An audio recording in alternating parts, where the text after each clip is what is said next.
రాజకీయం కోసం మనం ఏమైనా మాట్లాడచ్చు, కానీ ఆ రాజకీయం అనేటటువంటి దానికోసం వ్యవస్థల్ని చిన్నాభిన్నం చేస్తే అదే మనల్ని వెంటాడుతుంది. దావోస్కి వెళ్ళాము, బాగా బ్రాండ్ పెరిగింది అనేది మనం ఎన్నిసార్లు ఉపన్యాసం చెప్పినా నీకు ఎవరొచ్చి షేక్ హ్యాండ్ ఇచ్చారు, ఎవరొచ్చి కాఫీ తాగిపోయారు కాదు, వచ్చి ఎంత పెడతానన్నారు, ఎప్పుడు పెడతానన్నారు, ఎందుకు పెడతానన్నారు. ఇది మిస్ అయినంతసేపు విషయం తేలం. ఇక్కడ అసలు లాజిక్ ఏంటి? విధ్వంసం. రాష్ట్రం నాశనం అయిపోయిందని స్వయంగా ముఖ్యమంత్రి, ఉప ముఖ్యమంత్రి అందరూ చెప్తున్నారు. 5 సంవత్సరాల నుంచి నాశనం అయిపోయింది. అధికారంలోకి వచ్చి కూడా నాశనం అనినే మాట్లాడుతున్నారు. ఏం నాశనం అవుతుంది రాష్ట్రం?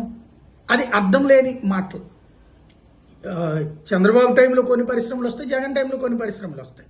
కానీ మన రాజకీయ పబ్బం గడుపుకోవడం కోసం ఈ మాటలు మాట్లాడటం వల్ల విధ్వంసమైన దాన్ని మేము పునర్నిర్మిస్తున్నాం. నువ్వు నిర్మించడం ఇప్పుడు ప్రారంభించగా అని వచ్చేసేసి వాడెందుకు పెట్టుబడి పెడతాడు? ముందు నువ్వు విధ్వంసాన్ని సరి చేయి, ఆ తర్వాత నేను వస్తానంటాడు బేసిక్గా. ఇంకోటి పారిశ్రామిక వేధింపు అనేటటువంటిది.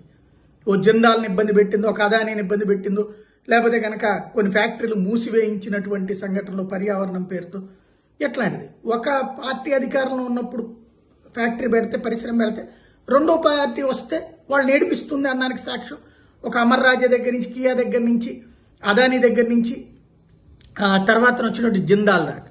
కాబట్టి ఎవడు అధికారంలోకి వస్తున్నారో వాళ్ళు అంతకుముందు అధికారంలో ఉన్న వాళ్ళు వచ్చినప్పుడు వాళ్ళని వేధిస్తారన్నాడు. ముందు అది పరిష్కరించకుండా ఎలాగో ఆలోచించుకోవాల్సి ఉంది.